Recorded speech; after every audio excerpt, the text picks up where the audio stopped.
বিসমিল্লাহি আল্লাহু আকবার। জবাকারী বলে আল্লাহর নামে শুরু করতেছে, আল্লাহ তাআলা হলো সবচেয়ে বড়।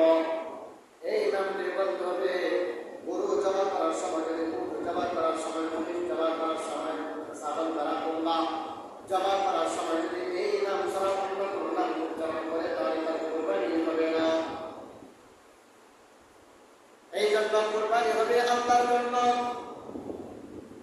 আল্লাহ রাব্বুল আলামিন সূরাতুল আনআমের মধ্যে বলেন, কুল ইন্না সালাতি